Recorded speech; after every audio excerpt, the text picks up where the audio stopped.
Filipenses, capítulo de número 2, verso 1 a 12. Filipenses, capítulo de número 2, verso de 1 a 12. Graças a Deus. O título aqui é uma exortação ao amor fraternal. Vou estar lendo e peço aos irmãos que acompanhem na sua Bíblia. Assim está escrito: Se há, pois, alguma exortação em Cristo, alguma consolação de amor, alguma comunhão do Espírito, se há entranhados afetos e misericórdias, completai a minha alegria, de modo que penseis a mesma coisa, tenhais o mesmo amor, sejais unidos de alma, tendo o mesmo sentimento. Nada façais por partidarismo ou vanglória, mas por humildade, considerando cada um os outros superiores a si mesmo. Não tenha cada um em vista o que é propriamente seu, senão também cada qual o que é dos outros. Tende em vós o mesmo sentimento que houve também em Cristo Jesus, pois ele, subsistindo em forma de Deus, não julgou por usurpação ser igual a Deus. Antes, a si mesmo se esvaziou, assumindo a forma de servo, tornando-se em semelhança de homens e reconhecido em figura humana. A si mesmo se humilhou, tornando-se obediente até a morte e morte de cruz. Pelo que também Deus o exaltou sobremaneira e lhe deu o nome que está acima de todo nome, para que ao nome de Jesus se dobre todo joelho nos céus, na terra e debaixo da terra, e toda língua confesse que Jesus Cristo é o Senhor, para a glória de Deus Pai. Verso 12. Assim, pois, amados irmãos meus, como sempre obedecestes, não só na minha presença, porém muito mais agora, na minha ausência, desenvolvei a vossa salvação com temor e tremor. Ainda o 13, porque Deus é quem efetua em vós, tanto querer como realizar, segundo a sua boa vontade. Amém? Podeis sentar, irmãos. Deus abençoe, em nome de Jesus. Seja um crente obediente, seja um filho de Deus obediente, seja um servo obediente, seja um discípulo obediente. Existe uma verdade e essa verdade é imutável. Ninguém perde em obedecer. Ninguém perde em andar de forma correta. Ninguém perde em observar os mandamentos de Deus. Tem muitas coisas na nossa vida, e quando nós falamos muitas coisas, eu falo no sentido de que quando nós estamos entre irmãos, entre amigos, entre parentes, existem muitos embates que geram o quê? Discordâncias. Ou seja, eu não concordo com a posição de alguém não concorda da minha posição. Mas eu quero falar para os irmãos que, ao observarmos a sã doutrina, a palavra de Deus, não existe meio termo.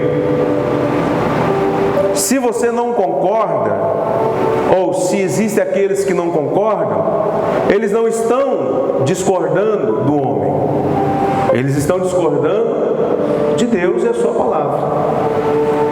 E quando nós falamos em obediência, nem sempre eu vou concordar, irmã Sebastiana, com algumas coisas, mas eu, como filho de Deus, como servo de Deus, como discípulo de Jesus, eu vou obedecer. E Deus vai me honrar pela minha obediência. Deus vai te honrar pela sua obediência. Tem gente que tem dificuldade em obedecer. Tem gente que na ponta da sua língua está sempre o porquê. Para quê? Tem sempre as indagações. Tem pessoa que ela não suporta obedecer quando ela é instruída, quando ela é ensinada, ela não suporta obedecer de primeira mão, irmã Graça. Ela sempre tem que questionar. Mas por quê? Para que isso? Por que tem que ser assim? Não é? É mais ou menos assim. Mas quando eu olho para a palavra de Deus, irmãos, eu preciso me colocar na posição e lembrar de quem eu sou. Eu sou criatura, eu sou filho, e o filho precisa obedecer ao pai, e a criatura precisa obedecer ao seu Salvador, ao seu Criador.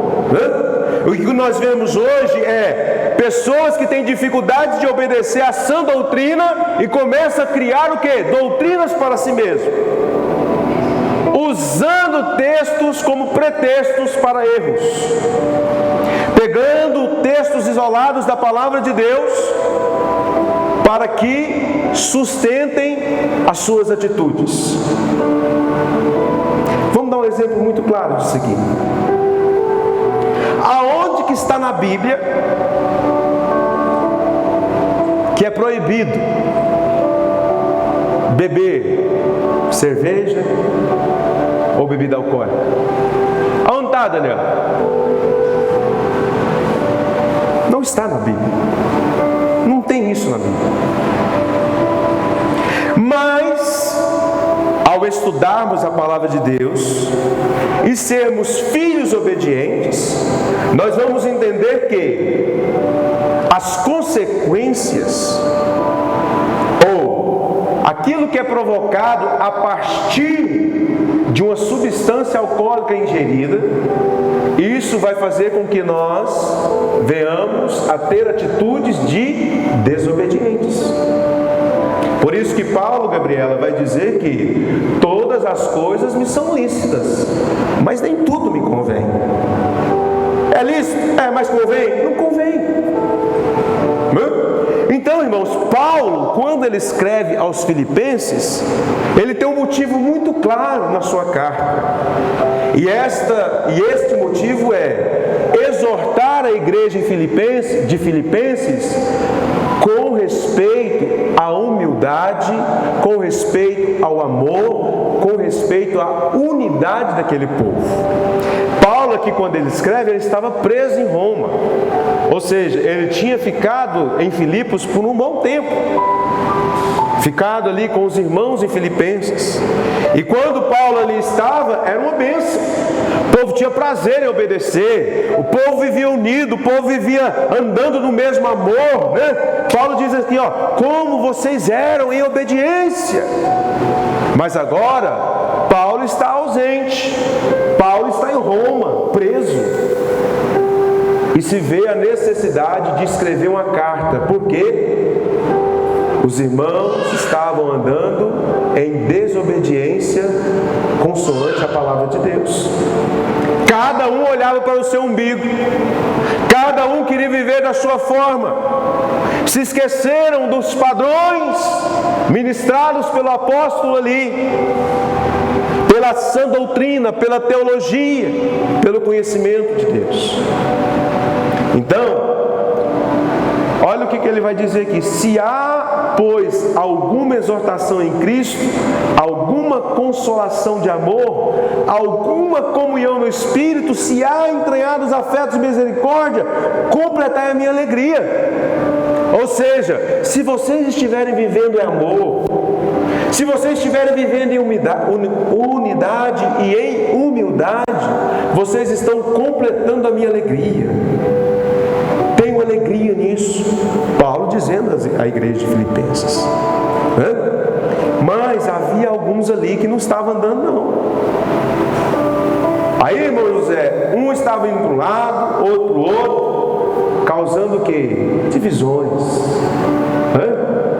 Um vivia por um propósito, outro vivia para outro propósito. Então houve a necessidade necessidade do apóstolo: exortar em amor, né? Exortar em amor a igreja de Filipenses. Então, irmãos, nós temos que entender algumas verdades inseridas nesse texto. Ou seja, ser um crente que simplesmente conhece a palavra, que é douto, que é perito, que é PhD nesta palavra, ser um crente que tem muitos anos de igreja, não vai ter nenhum valor se no dia da dificuldade, se no dia da tribulação, se no dia do deserto, ele não estiver capacitado para viver de forma digna, de forma consoante àquilo que ele tem aprendido. Era o que Paulo estava dizendo a esse povo. Vocês não estão lembrados do que nós ministramos a respeito do amor? Vocês não estão lembrados do que nós ministramos a respeito da unidade? Vocês não estão lembrados daquilo que nós falávamos nas nossas reuniões, nos nossos cultos? Vocês estão esquecendo da sã doutrina? Tem pessoas que conhecem a Bíblia de capa a capa, mas infelizmente na atitude vive como pagão, vive como um ateu, né? E isso é muito sério. Isso é muito sério. E nós precisamos ter consciência. Será que a nossa vida está sendo uma vida de obediência à palavra de Deus? Será que as nossas atitudes têm sido direcionadas pelos mandamentos aqui contidos nesse santo livro? Crentes que não se portam como discípulos em meio às dificuldades da vida são crentes que não observam a sã doutrina.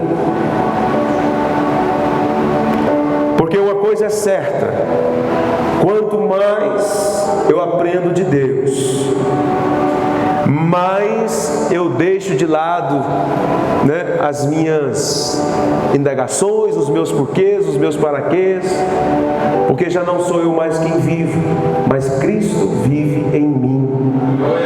Já não sou eu mais que direciono-me, mas é o Espírito de Deus, a palavra de Deus que me direciona. E nós não podemos, meus amados irmãos em Cristo Jesus, nos apartar do livro sagrado, das leis aqui contidas nessa palavra. Lembra qual foi o conselho que Josué recebeu quando Moisés havia morrido? Não se aparte do livro dessa lei, medita nele de dia e de noite.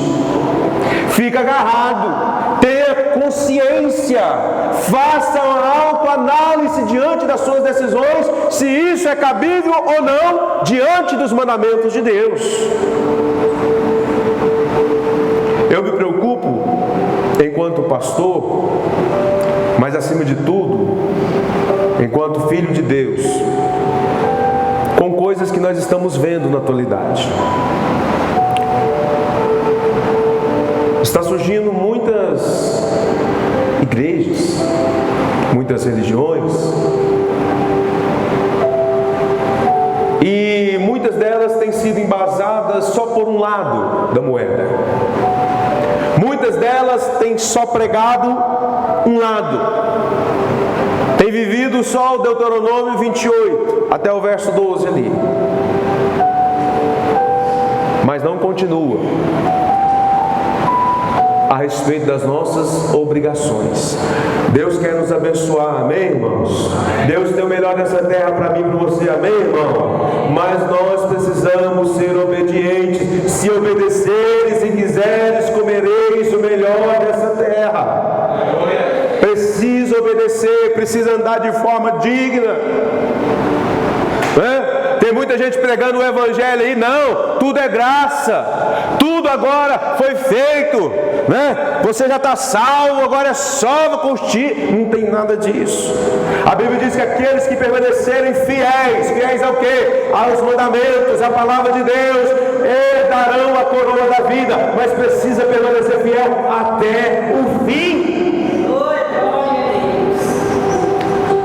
Prega-se uma teologia muito fascista, muito falsa, muito light. Tudo pode, tudo é relativo.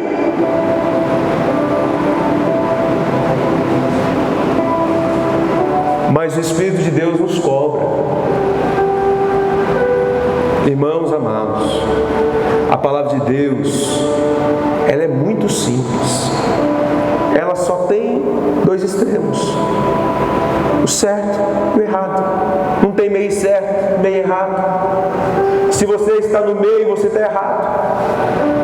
Certa vez, isso uma comparação. Alguém chegou e fez um questionamento com o diabo, perguntando para ele assim: eu vejo que você está correndo atrás daqueles que estão por trás do muro. Você está correndo atrás deles, querendo pegar eles de toda forma. Mas eu estou vendo que tem muitos que estão em cima do muro e você não corre atrás deles, por quê? O diabo respondeu: esses que estão em cima do muro são meus. Esse que está tipo assim, irmã Sebastiana, um pé lá e um pé de cá, né? A palavra de Deus, ela é muito clara: sim, sim, não, não. Sou discípulo ou não sou discípulo? Obedeço ou estou em desobediência, né? Ah, eu sou meio obediente, eu sou meio assim, não. Ou você obedece ou você está andando de forma errada. A Bíblia diz: conhecereis a verdade e a verdade vos... Que verdade é essa, irmão? A palavra de Deus. Quanto mais eu conheço a palavra de Deus, mais prazer eu tenho em obedecer, porque eu estou conhecendo a verdade, né? Então, eu quero aqui, irmãos, ressaltar esse fato, né? O exemplo de Cristo é o maior estímulo à obediência. Por que eu devo obedecer, pastor? Olha para Jesus. Jesus estava no céu, rodeado de anjos, sendo adorado em glória. E ele desce a essa terra em forma humana, padecendo o que ele padeceu. Mas Paulo faz questão de mostrar à igreja de Filipenses, Priscila, que Jesus foi fiel e foi obediente até a morte, e morte de cruz. Lá no Getsêmani, os irmãos lembram? Qual foi a frase que Jesus expressou a Deus naquele momento de angústia, prestes a ser crucificado? Jesus ora e diz ao Pai: Senhor, Pai, se for possível, passa de mim esse cálice, porque está doendo, está pesado. Mas não seja feita a minha vontade, mas sim a vontade do Senhor. Olha que expressão de obediência. E às vezes, quando nós vamos corrigir um filho, nós vamos ensinar algum filho, né? A maior alegria do coração do pai é ver o filho obedecer, é ver o filho agir conforme ele foi ensinado, é ver o filho caminhar no caminho que ele foi instruído. Não é ou não é? A melhor coisa para o pai é que o filho seja obediente. Quando eu estava aprendendo a dirigir, irmãos, na verdade eu já sabia dirigir e tinha tirado carteira, tinha pouco tempo. Aí surgiu a oportunidade de eu fazer uma pequena viagem para um município aqui próximo de Goiânia. E eu tinha acabado de tirar a carteira e meu pai não estava aqui, meu pai estava viajando. Mas o carro estava lá em casa. E eu cheguei na minha mãe e falei: mãe, meus amigos da farmácia estão querendo ir lá no interior, só que a gente precisava do carro, eu precisava ir dirigindo. Minha mãe, muito sábia, falou: filho, primeiro, seu pai não está aqui. Segundo, você acabou de tirar a carteira. Aí ela disse assim: se você quiser ir, você pode ir. Mas o meu desejo é que você não vá. Pergunta se eu desobedeci, irmão. Não sou doido de fazer um trem desse. Mamãe falou, fique no óleo. Mamãe falou, obedeça. Mãe tem sexto sentido, irmão. Aí um livro fala, não, mas vamos, não vai ter nada não e tal. Eu falei, não, o coração de mamãe está fechado. Eu vou obedecer. Porque obedecer é melhor do que sacrificar, né? E às vezes Deus está falando, meu filho, não é isso. Não é esse caminho. Meu filho, não é essa pessoa. Meu filho, para de ficar insistindo com isso. Deus está falando, Deus está bradando, Deus está gritando aos nossos ouvidos, e nós estamos lá insistindo, quebrando a cara e arrebentando a cara, e vai. Por às vezes, por não querer obedecer à voz de Deus. E eu olho para o exemplo de Jesus, né? Tão grande exemplo. Ele se humilhou, ele foi obediente até o fim para cumprir uma missão. Doutrina, meus irmãos amados, escute isso, só é doutrina quando ela revela a missão de Cristo. Quando Cristo é o centro, não o homem, não o pensamento humano, mas quando Cristo é o centro. Então, se você quer um estímulo, se você quer um só motivo para obedecer a palavra de Deus, olhe para o que Jesus fez por mim e por você. Olhe para aquilo que Ele enfrentou por minha causa e por sua causa. Se eu fosse você, eu seria obediente nos mínimos detalhes. E é isso que a gente tem que procurar ser, obediente. Seja um servo bom e fiel, seja um crente obediente, seja um filho obediente, seja um colaborador obediente, né? E você não vai perder nada com isso, você só tem a ganhar, amém?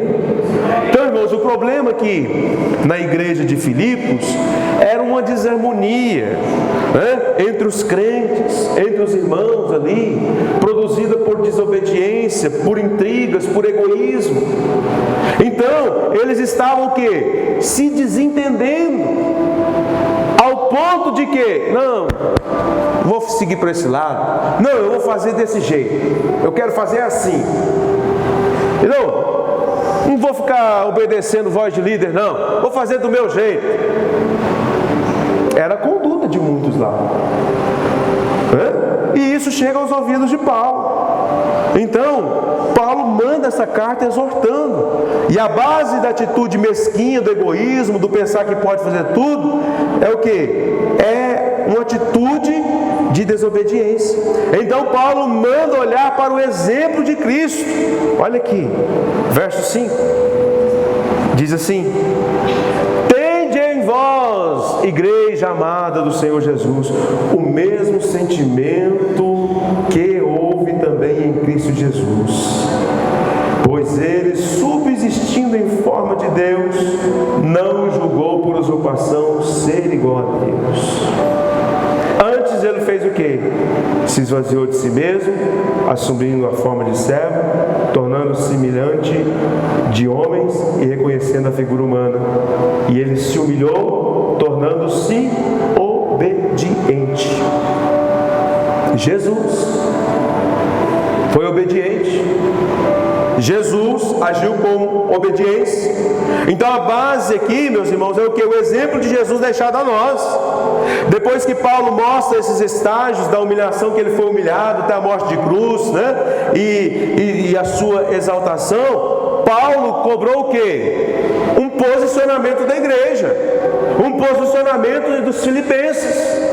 Não adianta eu falar para vocês o tanto que eu falei quando estive com vós, se vocês não terem, né, o desenvolvimento disso.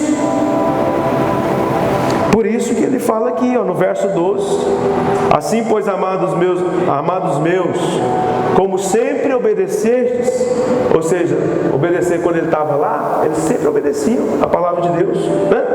Não só na minha presença, porém, muito mais agora na minha ausência, desenvolvei a vossa salvação. Desenvolver a vossa salvação, olhando para Cristo.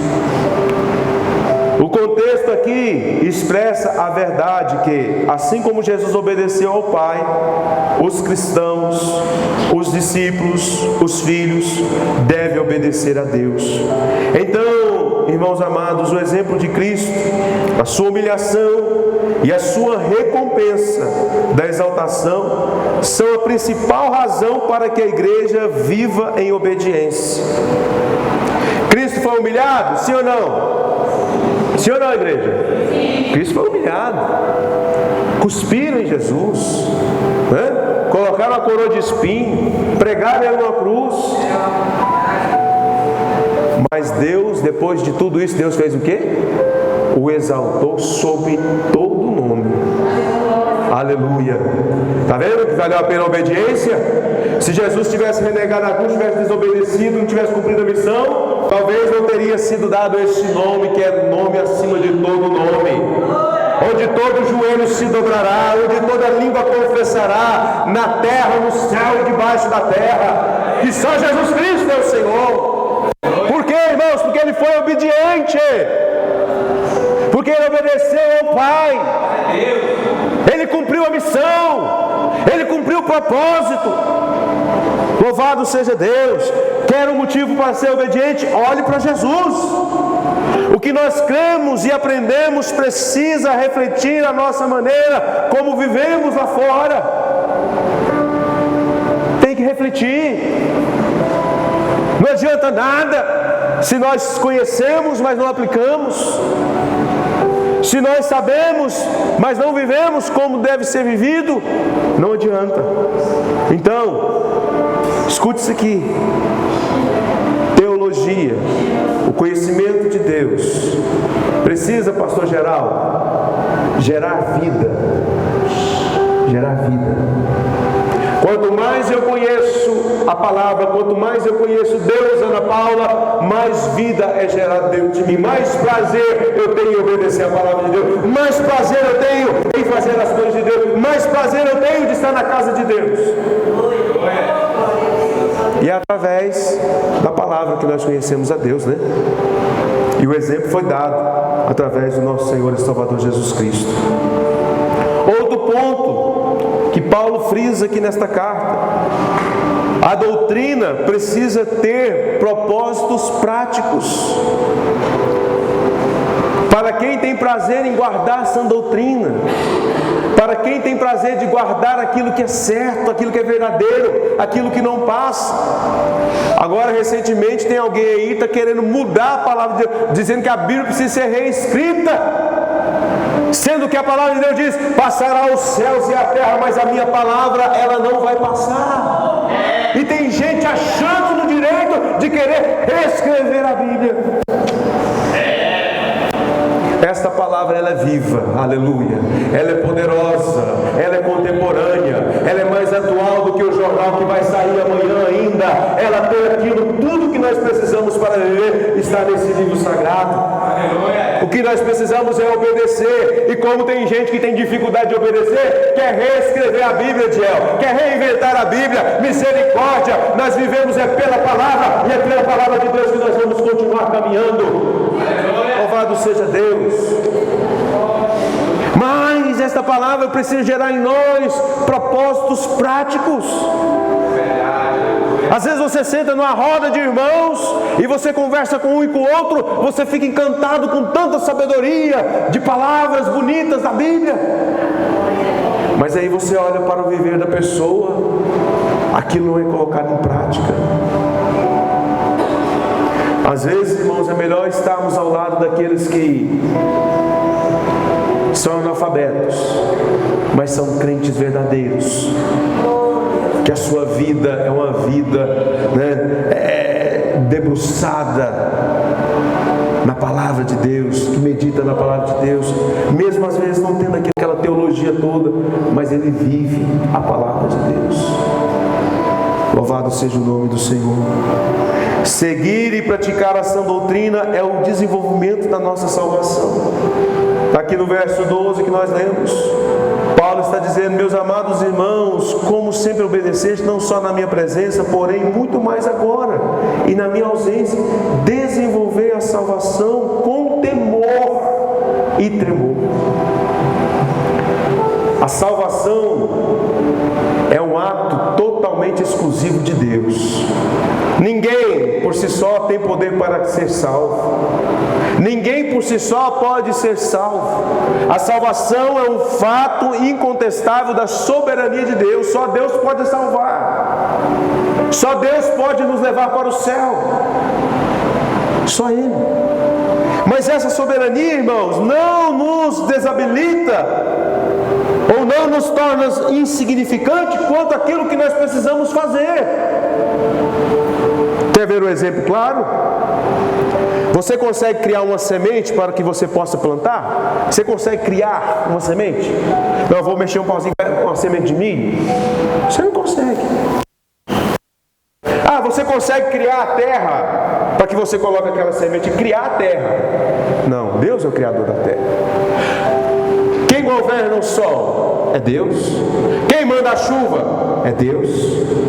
Então, ou seja, Deus dá a semente, Deus dá a terra, Deus dá o sol, Deus dá a chuva. Qual é o nosso papel no desenvolvimento de tudo isso? É trabalhar a terra e plantar a semente e regar essa semente. É o nosso papel. Por isso que Paulo fala: vamos desenvolver a nossa salvação. Não fica acomodado nisso não. Vamos viver a palavra, vamos conhecer a palavra, né? Deus já nos deu a salvação, agora vamos desenvolvê-la. Tem crente que está estacionado, tem crente que está parado. Desde quando aceitou Jesus, conhece só o Salmo 23 e ficou estacionado no Salmo 23. Conheçamos e prossigamos em conhecer o Senhor. Louvado seja Deus. Então, meus amados irmãos, o fato de Deus ser gracioso e nos dar a salvação graciosamente não significa que somos agentes passivos nesse processo.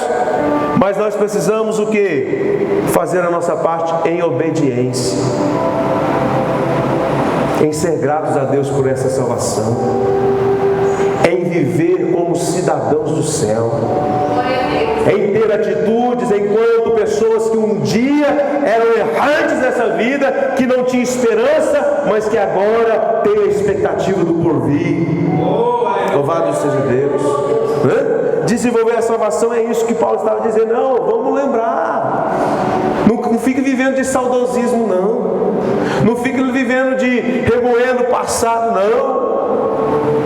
Uma coisa eu faço, esquecendo das coisas que para trás ficam. Eu preciso para o alvo da soberana vocação em Cristo Jesus. Tem gente que fica remoendo o passado e fica atolado no passado e não busca crescer no conhecimento, na graça, não busca conhecer a palavra de Deus. E aí fica aquele crente que tem dificuldade em obedecer, que não tem prazer em obedecer. A palavra de Deus tem uma finalidade, e esta é conduzir-nos no caminho da verdade. E a doutrina é a base ética e o alicerce da vida cristã. A verdadeira doutrina revela e centraliza, escute isso aqui, e centraliza Cristo em sua missão redentora, descendo da sua glória para enfrentar a vergonha da cruz, e isso por amor de mim e por amor de você. A doutrina, ela culmina em Cristo Jesus. Qualquer coisa que venha se falar onde Cristo não seja o centro, é blasfêmia, é anátema, né? Cristo é o centro. Se nós olharmos no contexto geral da Bíblia, em cada um dos seus livros, em cada uma das suas cartas, salmos, em tudo é apontado Jesus Cristo como Senhor e Salvador, o Messias prometido. Vamos obedecer a palavra de Deus? Vamos viver em obediência à palavra de Deus? Amém? Quanto mais ouvimos e aprendemos a respeito de Deus, tanto mais humildes devemos ser. Olha só. Foi aqui também que diz, né? Jesus, sendo humilde, subsistindo na forma de Deus, não julgou como usurpação ser igual a Deus. E eu não sei se os irmãos percebem. Muitas pessoas, elas vão crescendo no conhecimento, Daniel, crescendo na teologia, crescendo nos gregos e nos hebraicos, e vão se posicionando como seres superiores aos outros. Enquanto que Jesus, sendo Deus, Ele se humilhou, Ele se esvaziou de si mesmo. Aí ao olhar para Jesus, eu sou confrontado. Por isso que quanto mais eu aprendo de Deus, mais Ele deve crescer na minha vida e eu diminuir. Amém? Você pode erguer sua mão para o céu e dizer que Ele cresça e eu diminua? Que Ele apareça e eu diminua? Que Ele seja o centro da minha vida? Louvado seja o nome do Senhor. Quanto mais temos comunhão com o Senhor, mais Ele aparece e nós somos escondidos, né? Ficamos ali. Importa é que Ele apareça. Louvado seja o nome do Senhor Jesus. Vamos finalizando aqui, irmãos. Quanto mais luz temos na mente, tanto mais amor devemos ter no coração. Quanto mais ouvimos e aprendendo essa palavra, mais o nosso coração precisa ser um coração que sabe perdoar, que sabe amar, que sabe se colocar no lugar do outro, que sabe viver com paixão verdadeira, né? Se a minha mente é iluminada por essa palavra, por esses mandamentos, irmãos, eu já não posso mais me comportar como eu me comportava antes. Não posso sentir da dureza de coração, daquela de pensar que tudo a pessoa está fazendo por maldade, de pensar que tudo a pessoa quer algo em troca, né? Tem muita crente que faz, né? Está querendo algo em troca. O que você está querendo? Não é? Quando uma pessoa quer fazer uma coisa boa para a gente, o coração já fecha. Mas quando eu me aproximo de Deus, eu ainda acredito que existem pessoas boas. Quando eu me aproximo de Deus, eu ainda acredito que existem homens e mulheres, né, que têm um coração ainda derramado diante do Senhor. Louvado seja Deus. E outro sim aqui dentro desse texto, irmão. Nós falamos que quem olha para Jesus tem prazer em obedecer a sua palavra. A sua palavra precisa ser praticada e demonstrar os nossos propósitos em atitudes. E por fim, a obediência a esta palavra do cristão não se baseia em circunstâncias. O que eu quero dizer com isso? Paulo está dizendo assim, olha, quando eu estava convosco, vocês eram tão obedientes. Quando nós estávamos congregando, vocês eram cristãos tão tementes à palavra de Deus. Mas agora, na minha ausência, eu quero vos exortar, permaneçam na palavra. Deixa eu fazer uma pergunta para os irmãos. A quem você está servindo aqui nesta igreja? Não é a mim não, né, irmão? Porque se for, pode parar hoje. Pode parar agora. Se for algum dos obreiros, pode parar agora. Se for a pastora, pode parar agora. Você não veio aqui por causa do pastor, você não veio aqui por causa da pastora, você não veio aqui por causa de obreiro, você veio aqui por causa de Jesus. Porque eu não tenho poder para te salvar, não tenho poder para te curar, mas eu creio naquele que te salva, que te cura, que te liberta e te leva para o céu ainda. E é Ele que nós estamos anunciando. Tem muitas igrejas, irmão, que falam assim: nossa, o pastor saiu, agora a igreja acabou. A igreja agora acabou. O pastor saiu, foi transferido, acabou a igreja. Acabou não, irmão. A igreja continua sendo Jesus. A igreja continua sendo governada por Jesus. Lembra lá de Isaías, capítulo 6? O rei Uzias morre. O povo entra em desespero e fala: o que vai ser de nós agora? O trono está vazio, o rei está morto. Nós estamos perdidos. Nós estamos agora sem rei. O que vai ser de nós? E dói o meu coração quando eu ouço crentes cristãos dizer: o que vai ser de mim agora? O que vai ser da minha vida agora? Fulano morreu, Beltrano foi para o céu, o pastor saiu, o que vai ser de mim agora? Você continua sendo filho do Pai que está sentado no trono eterno. Às vezes o trono da terra, irmão, está vazio, mas o trono do céu continua sendo ocupado pelo mesmo Deus, o mesmo Senhor. Então seja obediente, não porque o pastor está pedindo, não, mas é porque a palavra de Deus nos ordena: sejais obedientes. Sejam obedientes a esta palavra, né? Paulo estava dizendo: olha, eu estava junto com vocês, vocês eram tão obedientes, só foi eu sair que vocês viraram, como diz aí o ditado, viraram arreio. Não estão agindo conforme vocês foram ensinados. Eu gosto desse exemplo, irmãos. Eu fui gestor de uma empresa, e aí a gente andava loja por loja, né, para passar orientações, para ver como é que estava e tal. Aí tinha uma pastinha assim, irmão José. Aí quando eu colocava o pé lá na loja, tinha pessoa lá que pegava, era 2 espanadores de uma vez, para espanar a sessão. Quando o gerente chegava, o povo ficava alarmado, trabalhava igual nunca se viu daquele jeito. Mas aí era só o gerente ir embora.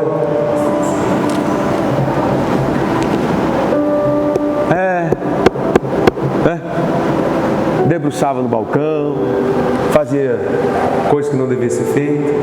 Então tem muita gente assim. O pastor não está aqui, não está vendo? Ninguém está me vendo? Quer te dizer que os olhos do Senhor estão sobre a tua vida 24 horas por dia, 7 dias da semana, 30 dias no mês, 365 dias no ano. Os olhos do Senhor estão sobre a sua vida. O escritor Eclesiastes, Salomão, ele vai dizer: olha, tudo que te agrada, tudo que os seus olhos alcançam, tudo que a sua mão pode pegar, faça. Olhe, pegue, mas saiba, porém, que de todas essas coisas você vai ter que prestar contas naquele dia para o Senhor.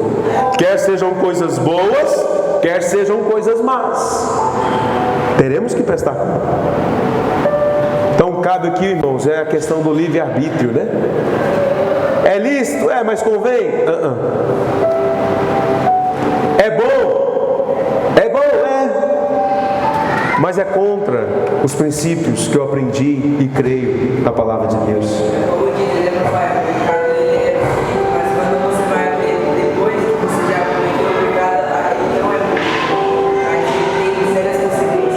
Pecado é igual cartão de crédito, né? Você passa ali, mas a fatura uma hora chega, você vai ter que pagar. Então, irmãos, a obediência não pode ser baseada em circunstâncias. E eu finalizo aqui dizendo: não seja obediente porque o pastor está pedindo, porque seu pai está pedindo. Não, seja obediente porque você é obediente, porque você tem prazer em obedecer a palavra de Deus, estando ou não na presença do seu pai, da sua mãe, do seu pai. Seja obediente a esta palavra, porque você só tem a ganhar, nós só temos a ganhar em ser obedientes a esta palavra. Amém? Vamos ficar de pé, irmãos, em nome de Jesus? Alguns crentes em Filipos estavam muito dependentes da presença física de Paulo para viverem em conformidade à palavra de Deus. Eles viviam em uma nostalgia, vivendo um saudosismo dos tempos áureos que Paulo estava com eles. Contudo, Paulo agora estava preso em Roma e eles deveriam manter-se o mesmo compromisso, mesmo diante da sua ausência. Deviam colocar a sua confiança em Deus e não na presença do apóstolo. Amém, irmãos? Confiança está em Deus. É Deus quem faz, é Deus que opera, é Deus que governa, é Deus que é digno. Só Ele é digno de ser honrado e exaltado neste lugar. Amém? Então a sua obediência a Deus e a sua palavra devem estar totalmente independente de circunstância. Onde você estiver, na presença de quem você estiver, você é obediente à palavra de Deus. Seja o que for as circunstâncias, seja obediente à palavra de Deus. Vamos orar? Senhor, nosso Deus e nosso Pai, em nome de Jesus eu quero te louvar nessa noite pela vida dos teus filhos, pela vida da tua igreja e pela tua palavra que nos exorta, Senhor, a mantermos obedientes a esta palavra que é verdadeira, esta palavra que é fiel, esta palavra que nos liberta, esta palavra que nos sara, esta palavra que nos cura, esta palavra que nos direciona, esta palavra que nos mostra, Senhor, como devemos agir. Eu te peço, meu Deus, que a cada dia, ao nos tornarmos, ó Deus, alegres em meditar nessa palavra, ao termos, ó Deus, contentamento em meditar nessa palavra, venhamos ser mais parecidos com o Senhor, venhamos ser mais humildes, com coração sincero, com coração quebrantado, com coração de carne e não de pedra. Pai, abençoa o teu povo, para que nós sejamos, ó Pai, obedientes a Ti em toda e qualquer circunstância, ó Pai, não na presença de homens, mas acima de tudo na presença do Senhor, porque é o Senhor que nós servimos, é o Senhor, ó Pai, e a Tua palavra que nós obedecemos. Eu te peço que seja assim, para a glória do Teu nome, meu Deus. Amém e amém. Graças a Deus.